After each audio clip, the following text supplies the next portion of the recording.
Hoje a gente vai ver que em 4 de julho de 1776, os Estados Unidos eles conseguem a sua independência. Mas assim como foi com o Brasil, não foi da noite para o dia. Vamos ver isso aqui na página 152, tá? Mas já que a gente está falando em independência brasileira, a gente falou sobre a independência brasileira na aula passada, né? A gente viu que foi um longo processo para que ocorresse essa independência brasileira.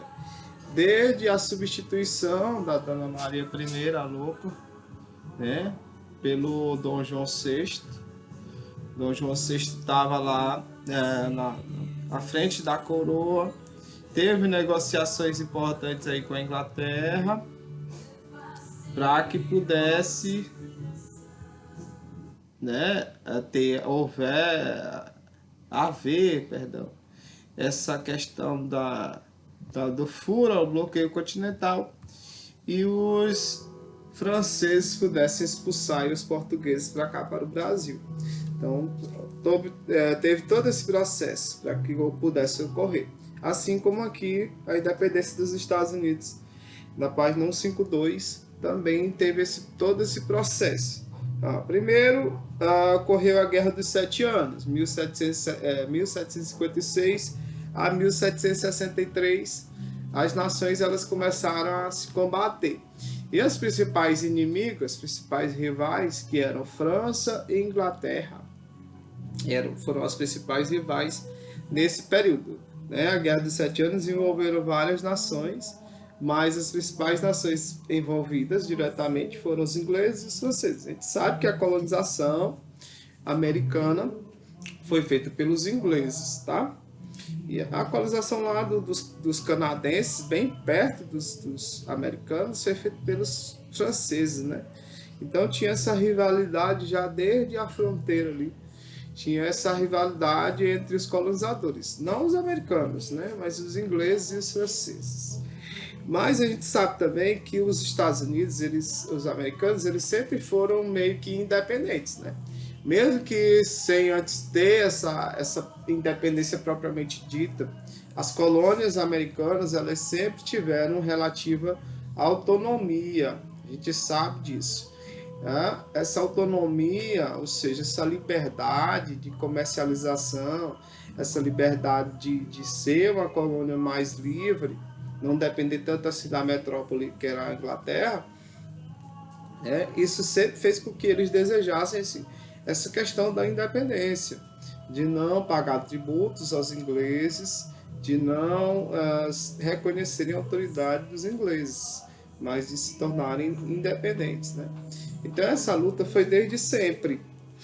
Aqui na Guerra dos 7 Anos, a principal vencedora foi a Inglaterra, né? Foram os ingleses os principais vencedores. Os franceses, eles ficaram de mão. Mas mesmo assim, os ingleses eles ficaram revoltados com os americanos, porque na Guerra dos 7 Anos, os americanos eles apoiaram os franceses. Apoiaram os franceses, porque eles já tinham esse projeto de independência, né? Eles já tinham esse projeto de ser independentes. Então, aqui nessa independência dos Estados Unidos, nessa luta pela liberdade dos Estados Unidos, eles aprenderam isso desde o Iluminismo, tá? Desde o século XIII e em diante. Eles se basearam nesse iluminismo para essa luta por essa liberdade. Formavam comícios, né, que eram reuniões políticas em locais públicos para debater sobre essa independência, procurar essa independência, né? E faziam de tudo para serem independentes, tá? Queria muito essa questão do liberalismo econômico. Quem não sabe o que é o liberalismo econômico, aqui na atividade ela vai te perguntar o que é o liberalismo econômico, vai pedir até para você fazer uma pesquisa aí na internet. O liberalismo econômico é essa prática política de não interferência do Estado na economia, né? Ou seja, o governo ele não pode interferir na economia, deve deixar o mundo conserta-se por si mesmo, né? Lá no Iluminismo já tinha essa teoria do liberalismo econômico, deixar e fazer, deixar e passar, o mundo conserta-se a si mesmo, quer dizer, não interferir no mundo, o governo não interferir na economia, a economia conserta-se a si mesma. Ok, olha só, então como motivo de punição por apoiar a Guerra dos Sete Dias, a Inglaterra impôs restrições econômicas às colônias americanas. Tá? Então, a lei do Melas, mesmo antes da guerra, já existia essa lei do Melas, 1733. Tá? Aqui, ó, essa nova lei legislativa impunha impostos que visavam explorar e controlar a economia colonial e mais tarde punir os colonos, como essa questão da lei do Melas. A lei do Melas é o seguinte: eles só podiam comprar produtos, né, para produzir o seu rum, sua bebidazinha, que era a partir do Melas, da Inglaterra. Eles podiam comercializar com as Antilhas, podiam produzir o seu rum próprio, sem precisar da Inglaterra, mas com essa lei do Melas, eles eram obrigados a comprar o produto inglês para produzir o seu rum, produzir a sua bebida. A lei do selo, 1765. Essa lei do selo, as cartas, as publicações, como chama, as encomendas, tudo isso só podia ser trocado, só podia ser mandado, só podia ser circulado com o selo imperial inglês. Tá?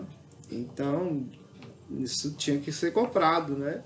Tinha que comprar o selo imperial inglês, comprar a selagem dessas cartas, dessas publicações. A festa do chá de Boston foi a reação da colônias com relação a esse abuso da Inglaterra, tá? Nessa lei, porque essas leis chamadas de leis intoleráveis, como essa lei do Melas, essa lei do selo, essa lei do Porto de Boston, lei do aboletamento, lei de Quebec, elas eram chamadas de leis intoleráveis. Eles já não toleravam mais essas leis, já não queriam mais obedecer essas leis. E em 1773, eles fizeram essa lei do chá de Boston, aliás, essa festa do chá de Boston. O que foi a festa do chá de Boston? Eles invadiram o porto onde estavam ancorados os navios ingleses. Eles se vestiram de índios para não ser naturalmente reconhecidos e eles jogaram toneladas e toneladas de chá indiano no mar americano. Por que isso? Para mostrar, né, que eles não iriam comprar mais produtos que os ingleses impunham a eles a comprar. Esse chá indiano eles compravam bem barato das Índias e vendiam caro nos Estados Unidos, vendiam caro nas colônias. Então, esses colonos eles jogaram esse chá aí trazido pelos ingleses no mar, mostrando a sua insubordinação, mostrando que eles não estavam satisfeitos com o governo inglês, tá? Então, graças a isso, o governo inglês ele se revoltou também. Vocês jogaram chá no mar, pois agora a gente vai criar a lei do Porto de Boston, 1774. Ou seja, ia fechar o Porto de Boston, que foi onde esse chá foi jogado no mar. Vai ser fechado esse porto até vocês pagarem esse chá. A lei do aboletamento, em 1774, vocês vão fazer o que nessa lei do aboletamento? Vão dar abrigo, dar casa, dar proteção aos soldados ingleses, aos generais, a todo o exército inglês. Isso era visto como uma forma até de uma espionagem, né? Os soldados ingleses iriam espionar a vida deles lá. A lei de Quebec, 1774, eles deixaram Quebec, eles não mais controlaram a Quebec, deixaram Quebec livre, deram liberdade para Quebec. Quebec é a província, na época, província, né, canadense, né, lá no Canadá. Deixaram então a região lá do Canadá livre. Tinham tomado a região do Canadá depois que venceram a Guerra dos Franceses, Guerra dos 7 Anos. O Canadá sempre foi de colonização francesa, né? Mas aí com a Guerra dos 7 Anos eles tinham tomado aí a província de Quebec e agora eles liberaram a província de Quebec para ser independente. Uma afronta aos Estados Unidos quer dizer, Quebec é independente, vocês não são. Ok. 1776 aqui é a independência dos Estados Unidos. Lógico que eles não aceitaram essas leis intoleráveis, é lógico que eles foram para as ruas para protestar e lógico que eles começaram a organizar milícias com o apoio da França. O rei Luís Henrique XVI mandou muito armamento, comandou o exército treinar eles, né? Milícia é um exército extraoficial, né? Um exército feito por civis ou um exército feito por pessoas que não estão lá servindo o governo, né? Ok? Então, esse exército foi criado, essa milícia foi criada. Em 1774 foi criado esse primeiro Congresso Continental da Filadélfia, com a principal figura do líder George Washington, que foi o primeiro presidente dos Estados Unidos.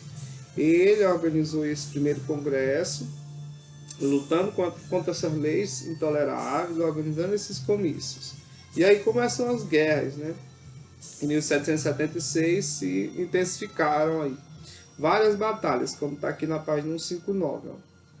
Você pode ver aqui nesse mapa, ó, em seta vermelha está mostrando os ingleses, seta seta rosa mostrando os ingleses, vermelha os americanos, e em azul os franceses. A ajuda dos franceses foi muito importante para que ocorresse a vitória dos americanos com relação à Inglaterra, tá?